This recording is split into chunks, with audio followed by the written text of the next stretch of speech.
brought another safety, and I'm like, okay. He ain't getting my job. Like, he might get the other safety job, but he ain't getting mine. I'm gonna outplay him. My high school was black and gold, Purdue was black and gold, and then when I got into the league, I played 10 years for the Steelers, and they're in the black and gold, so I'm comfortable in that uniform. Once I got hurt, I'm like, I can come back. And Bill's like, what? I can come back this year if you give me the opportunity. After we won our last game of the season, Bill looked at me and said, you better start running. Welcome to Health is Wealth. I'm your host, Dr. Myron Rolle. Myron Rolle is a highly touted high school defensive back. Nice job by Myron Rolle. Recognized with a scholarship to Oxford. Only 3 people have ever had the distinction of both playing in the NFL and having been awarded a Rhodes Scholarship. He's now Dr. Myron Rolle. Now I sit down with athletes and discuss their own personal journeys of health and wellness. I had to have open heart surgery. It was very painful, but I'm living. And share the recipes for success on and off the field. No wealth without health. That's right. That's right. This is Health is Wealth. Welcome to Health is Wealth. I'm your host, Dr. Myron Rolle. Today, we are honored to be joined by a true legend of the game, NFL Hall of Famer, Rod Woodson.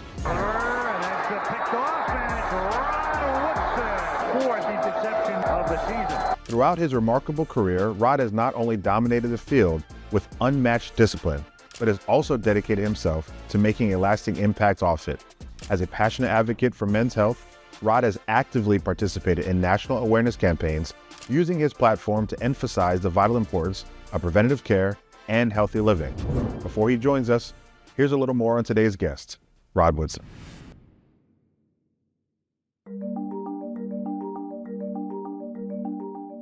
My name is Roderick Kevin Woodson.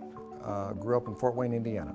I was the youngest boy of 3 kids, all boys. We were very rambunctious. We spent most of our time outside. Listen, I had a great life. Got to be around my great parents who taught us how to work hard and not complain about it. I've been blessed from being a child, my parents, having good mentors, and having good coaches who mentored me of being good football players, but also being a good human being. Intercepted by Rod Woodson. Woodson able to separate him from the football. Coming from Fort Wayne, Indiana, and I end up being enshrined into the Pro Football Hall of Fame wasn't my plan. I just started playing football because my brothers played. One thing led to another, and I've always give credit to all my mentors. If I didn't have help, I don't know where I would have been.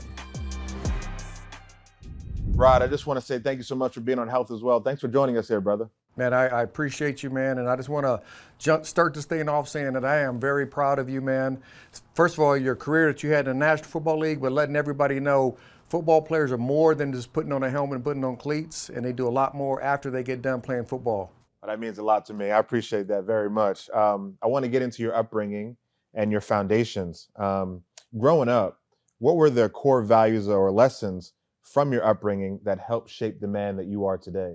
Oh man, I was born and raised biracial in Indiana back in the 60s and 70s, which was not the best place to be, when you're biracial back then. But one thing that my father instilled in is that family is everything. Family and faith is everything. Knowing that, and sometimes the family members aren't your blood. Right? Like when I say fam or family, it's not always the person who is connected to me through my bloodline. It might be somebody who has the same initiatives, the same viewpoints, your principles in your life. That person can become also my brother or my sister. So my father instilled in me is just like believing in who I am as a human being. People can't define me as one or the other. Growing up in Indiana, they wanted me to be either black or white. And me and my brothers kept saying, we're both. My mother is, European American. My father is African American. We're both. I'm not going to pick one side over the other. But also just a blue collar guy. Growing up from Fort Wayne, Indiana, it's a blue collar town. I started working construction when I was 15 years old at Snyder High School, and just learned how to work hard and not apologizing for it. So, and I think the biggest thing they instill with me is believing in who you are, and no matter what you do in your life, no matter what avenue you take, what career you take, make sure you work hard in that career. That work ethic that you developed so early obviously stayed with you throughout your whole life. But I guess to speak about athleticism and sports, was that something that just came natural, or was it sort of an out for you to get out of Fort Wayne, or how did you see sports mix into your early life? I mean, back in the day, when we grew up, we were in the park. I mean, we were in the park all summer. The first thing I did competitively was swim. So we were on a swim team from 7 years old all the way up to 13 years old. And then my brother started playing football for PAL. So obviously I'm the youngest of three boys, so I'm going to try to follow my brother. So I want to play football. And then it kind of, one thing led to another. I mean, but the biggest thing is, we played all sports throughout the year in our neighborhood. If it's football season, we playing football in the streets. I mean, we're talking tackle football now. We're not playing around. We're tackle football. If it's basketball season, we're on the basketball court. If it's baseball season, we're on the diamond. We had a little small park on the backside. So we did kind of all of it. Was I a great football player growing up? Not great growing up. I was fast. So my oldest brother was 4 years older than me, and we used to race from telephone pole to telephone pole every single year. And when I was about 9 years old, and at that time he was 12-ish going on 13, I beat him. And I was like, ooh, I'm kind of fast. Shoot, I kind of like this. Even in high school, my junior year, I wasn't honorable mention All-State in football, but in track, I was an All-American. So I thought I would, if anything, worst case scenario, I thought I'll run track in college. And then from my junior year to my senior year, man, I grew like 2.5 inches, 3 inches, gained like 18, 20 pounds, and kind of like everything just clicked physically. And I got to have a really good year my senior year, and all my coaches kept saying, shoot, if you want to play college football, you're going to get an offer. Is that when they started approaching you for offers or interest from colleges that sort of jumped from junior to senior year in football specifically? Once I had that breakout year going into my senior year, it was really it was my end of my junior year in our season and to going into the senior year, the whole year. Those two things, combinations, were, I think, kind of turned the heads of college coaches. And when I had the opportunity to say, hey, you can play D1 football, and I knew I wanted to play in the Big Ten. I wanted to stay close to home so my mom and dad can come and see us because we didn't have a lot of money to travel and do all that.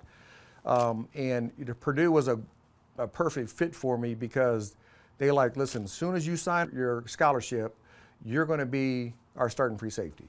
Now, that wasn't completely true because when I got there, Randy Feichner was a starting free safety. I just kind of worked my way through making some plays here and there and had an opportunity to start as a freshman. Well, I have a Rod Woodson story that you don't know about, but it's connected me to your story. When I was getting recruited in high school, I went to the University of Oklahoma. This was my freshman year, and I was at their camp. Bob Stoops, Mike Stoops, Brent Venables, all of them were there. I did very well at the camp. Coach Stoops calls me over and then says, hey, where you from? I said, okay, I'm from, the South. And he says, oh, come upstairs and I got something for you. So I sit up there with him, my mommy and my daddy. We're all there in his room. Then he says, you know what? I haven't offered a player as young as you before. The last person I offered as young as you was Rod Woodson. And, I think you got talent. You could be like Rod Woodson. I was like, oh my goodness, I can be like Rod. And that was awesome. I got the offer from Oklahoma that day and obviously didn't choose there, but I always thought it was a high compliment to even be mentioned in the same breath as you. And then also randomly, a week later, I went to West Lafayette and went to the Joe Tiller camp and got offered from Purdue as well. Clearly didn't choose there, but you did your thing, and that's the way I feel like I'm connected to you somehow, some way. Ah, man, I tell you, I wish you would have went to Purdue, man. I tell you, Purdue is a really fun school. It's more educational than, obviously it was a time period. Even when I was there, we had a 2-year span that we had a really good team, and we sent a lot of guys to the league that played in the league for quite a long time, but we just couldn't put it all together. And then you had that time where Drew Brees came in, and Drew kind of picked up the play, right? and kind of brought that love to on the football field on a weekly basis. But West Lafayette is a small town, but wearing that black and gold, which I've worn my whole life for the most part, because my high school was black and gold, Purdue was black and gold, and then when I got into the league, I played 10 years for the Steelers, and they're in the black and gold. So, when people tell me asking me what's your favorite color, I'm always, I'm black and gold.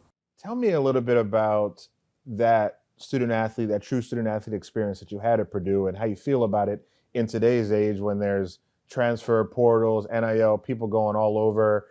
College coaches not even really recruiting high school anymore. They're like recruiting transfer portal and guys, who are already in JUCO or whatever. How do you feel about the state of college football now, and reflect back on your time as a student athlete at Purdue as well? Yeah, well, let me first go back to where I was at Purdue. I had a professor going into my sophomore season that we were in Bio 101. I remember that efficiently. It wasn't my most liked class that I wanted to go to, but he's the one that kind of helped me learn how to learn, if that makes sense. He was the one that kind of challenged me to be more than just an athlete. I remember him pulling me into the office because my first exam I didn't do well, and he was like, "Listen, I know you're smarter than this. You're more than just an athlete. Challenge yourself." For him to do that, if I didn't go to Purdue, I wouldn't have learned that back when I was coming in. But today's state, obviously I'm okay with athletes making money because the NCAA was making so much money off the athletes for such a long time. What I don't like is the non-competition that players, like when coaches are bringing other players in, if you're a starter and you're not, maybe you have a bad game and they want to pull somebody in, they pull you out, you kind of get your feelings hurt instead of fighting for that position. Well, now you can go into the portal and you can go wherever you want to. And, that to me teaches you now how not to compete. I know for me, they said, hey, they brought another safety, and I'm like, okay, he ain't getting my job. Like, he might get the other safety job, but he ain't getting mine. Like, I'm gonna outplay him somehow, some way. I'm okay with them making the money. Probably the only thing I would love to see, to be honest, is instead of getting all the money up front, let's say out of the 100%, give them 40% of the money while they're in school, put the rest in a mutual fund, let it work for them in some capacity, giving some type of basic knowledge of what that might be. And then once they get out of school, whatever that might be, 1 year, 2 years, 3 years, whatever it might be, then that money can be theirs as a whole. I didn't make a lot of wise decisions at 17 years old in West Lafayette when I had no money in my pocket. And these kids having $1 million in their pocket, or 100,000, 200,000, 300,000, 700,000 in their pocket as a 17-year-old, they don't make wise decisions with that money. So I would like to see them probably try to help them be better individuals and then better financially with their money, stewards with their money as they go through it. That's so real. I think, honestly, Rod, and this is going to sound pretty bad coming from somebody who was 4.0 student, academic All-American, but I didn't know really about credit until I got to the NFL, and then I couldn't rent an apartment by myself. I had to get a co-signer. I had no credit developed. I mean, financial literacy wasn't a thing for me when I was younger, and I know it's not there for these guys either. But like what you're talking about, you not only can help these guys save their money if they make it or they don't make it, but also give them that knowledge base that they're going to need as contributing humans to this society, whether they're playing football or not. So I think that's really awesome. I want to move into the NFL and your journey there. You were selected 10th overall by the Steelers, like you mentioned.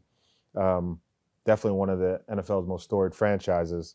Do you remember your welcome to the NFL moments? Oh, yeah. Well, first of all, I held out my rookie year. So that was in 87. 87 was the holdout year when they had the so-called scab players that come in. I was running track overseas, over in the European circuit at that time. I remember coming back, I signed my contract October 28th of that year. So I only played about 7 games that year. But I remember my second game, I was a kick returner. In college, the holes where kick returner, you can catch it, you see the hole, it opens up, it kind of stays open, right, in college. Now, I learned real quick, they don't stay open too long in the National Football League. I catch the ball, I see the hole, I'm starting to go through it. I get blindsided on the right ear. Ball, I go this way, the ball goes that way. They recover it.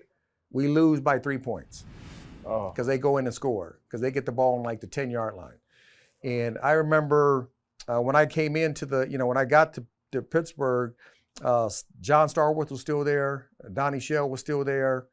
Mike Webster was still there. 3 Hall of Famers, eventual Hall of Famers that go in to Canton. But I remember Starworth telling me after the game, because I was crying, I was mad because I let the team down. And he was like, man, it happens to everybody. He said, learn from it, put it in the memory bank, and move on. Yeah, definitely. Well, I'm glad he was able to speak life into you because that could have been a turning point for you, right? Like, some people you could have gone 2 ways, right? You could have continued to spiral downward and said, I don't have any more faith or confidence in my ability anymore. And as you know, just like I do, confidence is one of the biggest things that allow you to play the game well, right? Or, what he said to you, what you did, could have lifted you and brush it off and have that amnesia and move on and continue to have the career that you had. So that's awesome to have somebody like that to speak life into you.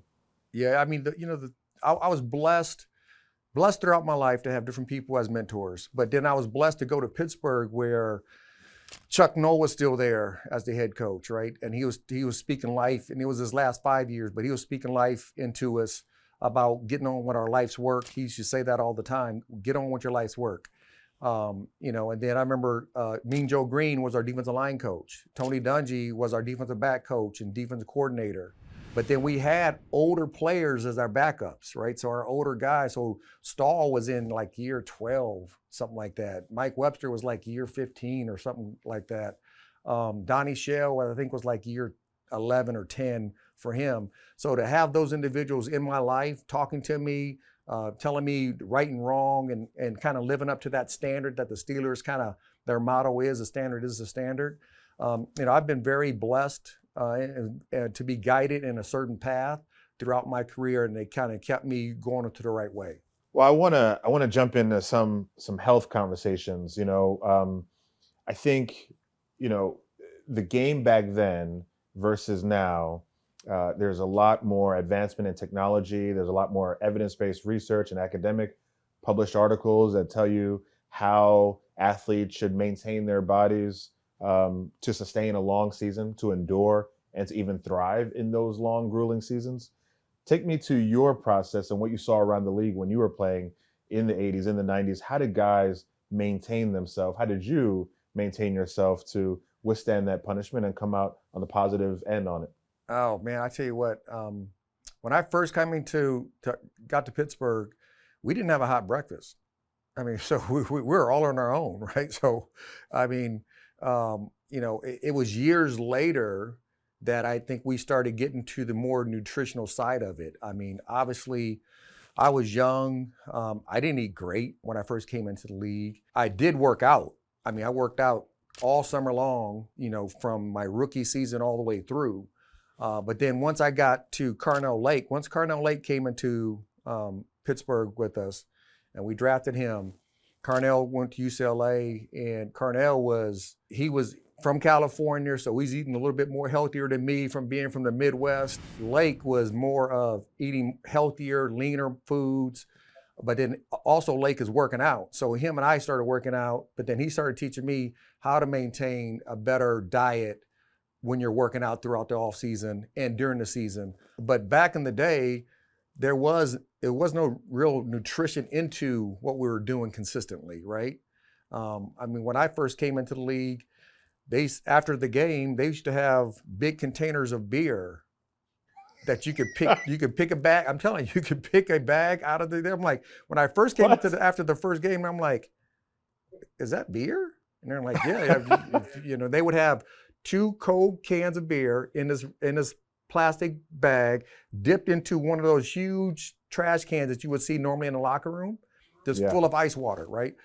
And if you wanted it, you could pick that out and you could drink it. I mean, that was the state of the NFL back then. It's come so far today. If you go into an NFL locker room, an NFL building, the cafeterias, the nutritional values, they got nutritional coaches now, right? On every team, just to making sure they're eating properly, their diets are proper. And that was not the case when I got into the National Football League. So I think there's been great improvement for the guys, but for me personally, like I said, I was blessed to have different people to come through, and then Carnell Lake comes through my life, and then he put me on the right path. I had 17 years in the league that I got to see the league kind of change over that time frame, and right now they're in a really good place for the players to make smart decisions, and if they're not eating well, if they're not taking care of themselves, that's because they don't want to. Yeah, you're right. I want to talk about your personal injury history. 1995 season opener, you tore your anterior cruciate ligament. And for our viewers, that's one of the structural ligaments in the knee, along with the PCL, MCL, and those. But you were able to make it back in that same season. Take me through that process of recovery and how you were as a patient. I'll be honest with you, when I take care of athletes as a pediatric neurosurgeon, they are some of the worst patients because they're stubborn and they want to get back so quickly. They don't listen to me. And I'm like, you got to slow down. How were you as a patient during that time? Yeah, honestly, so everybody knows about the ACL. But after my third year in the league, so I chipped my cartilage in my left knee and a microfracture. I went to Vail, Colorado to visit Dr. Stedman, Richard Stedman, Hawking Clinic. It was back then. He was a U.S. ski team doctor. A lot of people don't know I had that injury. So it was like probably mid-season, we were practicing on the Three River Stadium. I kind of came down, my knee shifted. I felt something in my knee. I got up the next morning and my knee was like a grapefruit, just swollen. But I played the rest of the year with it, going into my second year. And once the season was over, I went to Dr. Stedman and he said, listen, you can have this, you can have the surgery, but I got to tell you, you got to stay off your leg for the scar tissue to heal inside of the joint. And that's the only way it's going to heal. Fast forward to 95, what you're talking about, I think it was like the 7th play of the opening game against the Detroit Lions and Barry Sanders. Barry comes out and cuts back in. As I plant, my foot stays there and my whole leg turns and I can kind of feel the pop. Was I a good patient? No, I was a patient.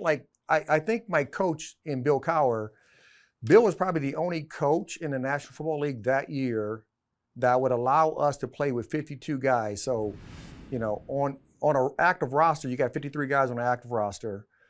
On game day, we always whittled that down 6 players, and you whittled that down to 47, right? Once I got hurt, I remember it was me, Bill, and the orthopedic surgeon for the Pittsburgh Steelers, and he was like, hey, it can be 4 to 5 months before this thing can heal. And I'm like, September, October, November, December. And I'm like, I can come back. And Bill's like, what? I was like, Coach, I can come back. I can come back this year if you give me the opportunity. And Bill gave me that opportunity. Nobody else got hurt. And I remember after we won our last game of the season, Bill looked at me and said, you better start running. And I was like, what? He was like, yeah, we're going to go to the Super Bowl. You just need to get ready for it. And I mean, I just kept working and working and working. The body heals when it heals. Like that joint, that ligament, it's going to heal when it wants to, as over time. What I could do and what I did is I strengthened all the muscles around the ligament to get it stronger. So when I do step out on the field, that I'm not jeopardizing it to tear it once again. And that's what I did. As a player, you never know when you're going to go to the Super Bowl. You never know when you can play in the Super Bowl and play at that level. And I got to play in my first one there because Bill Cowher allowed me to be on that active roster for the whole year and not play. There's one part of that story that I'd like you to, I want to extract from, because I think our viewers could really benefit from this, our audience members who listen in. When people go through injury or have some sort of like physical setback, there's that mental block, like trepidation of, well, should I keep running or can I really do this? Can I run like I did or can I swim like I used to? Right. Or can I lift this weight like I used to? What at what point was it for you during that recovery process where it clicked? You said, okay, I can trust my knee. I can go full speed 100%. And what would you say to our listeners who may be dealing with a sprained ankle or something where they're like, they don't trust their body. They don't know when to turn it on so they can get the most out of their athletic exercise. Yeah, for me, it was twofold, right? So when Dr. Stedman was talking to me in '89, comparable to '95. So it was kind of a twofold thing where Dr. Stedman had me think long term instead of saying, okay, you got to come back now. So he was like, listen, this is going to heal when it heals. Like, you want to rush it. All you can do is strengthen everything else around it. So when it does heal, you're ready. It's just believing in your rehab, believing in the people that you have around you, that they're doing the right things. But then you, as an athlete, have to do the right thing, right? I have to make sure that I'm getting my proper rest. I'm telling whatever the doctor is telling me to do and not to do, I'm not pushing the level. I separated myself from what I wanted and what I should do. And as an athlete, I want to be on the field. I want to be with my guys. That's what we feel. We feel that we have to be there.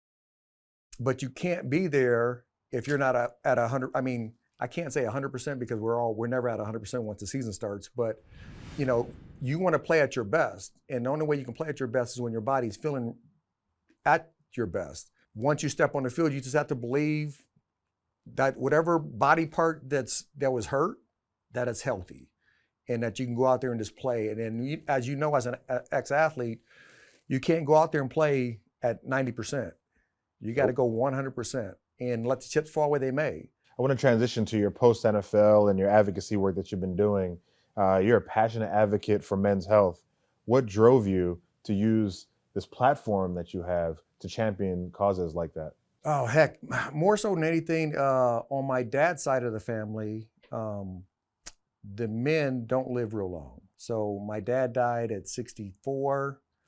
My uncle died at 63-ish. My other uncle died from diabetes when he was in his 40s. On my mother's side, it's heart disease for the most part, being diabetic also. On my dad's side, high blood pressure. We think as athletes, we think we're invulnerable, right? We're like Superman, right? There's really no kryptonite somewhere else, right? It's not on this planet. We think we can do whatever we want to. You realize as you get older, your body changes. And we have to change with our bodies, or sometimes we don't last that long.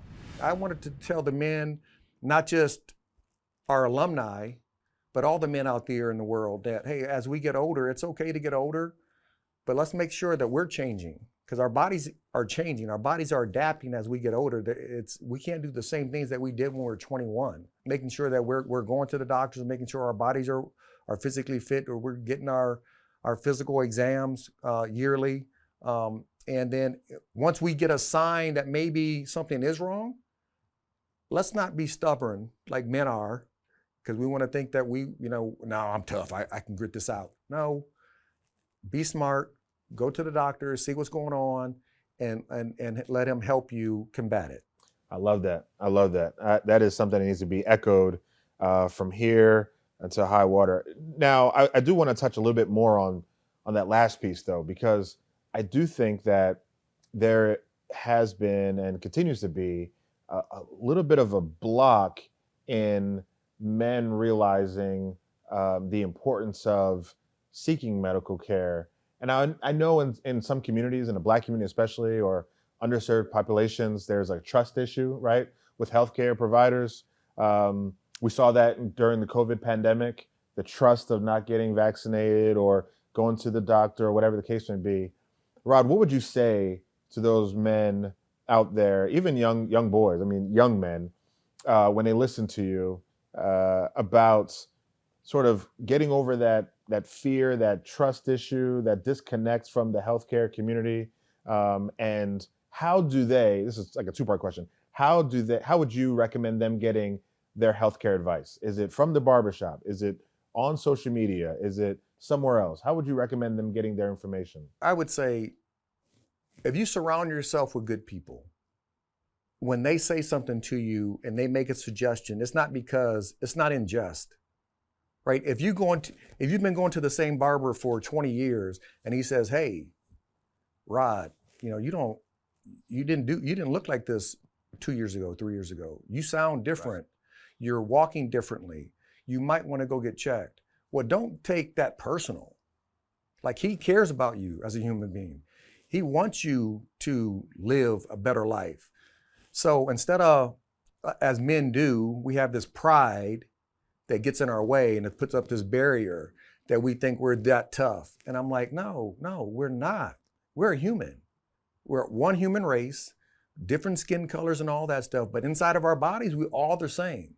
So we need to take care of that. Ex-players have are more stubborn than just men in general, because we think, since we've been through the rigors, since we've been on the battlefield, and since we did this and we did this in our lives and on the field, and people watch us on TV on Sundays, that we're not gonna, that we don't need to do that. And then when you start seeing your contemporaries pass away, I know for me, it opens my eyes yearly that I see, oh man, I played with XYZ and he's gone. I played with somebody else and he passed. And making sure that I do the right thing for my family so I can be around as long as I can for my grandkids and my wife and my children. Man, that's fantastic. Well, Rod, I want to say that this has been a remarkable conversation from your journey, Indiana, to Pittsburgh and beyond, and all the gems that you just dropped as far as optimization of healthcare, you know, listening to you, even listening to how you know your own story, your family history. That's the thing that a lot of us don't know either. Like, what happened to my uncles? What happened to my parents? What do I have in my gene pool that may make me susceptible to something that could affect my health? I just appreciate you being on Health is Wealth, sharing your knowledge, your wisdom, and your time with us. I appreciate you, brother. Thank you so much. Man, I definitely appreciate it. Like I said at the very beginning, I appreciate you. I appreciate what you've done after football with your life, man. And thank you for keep aggravating to do the right thing for our mental health and men's health in general. Thank you. Thank you, brother.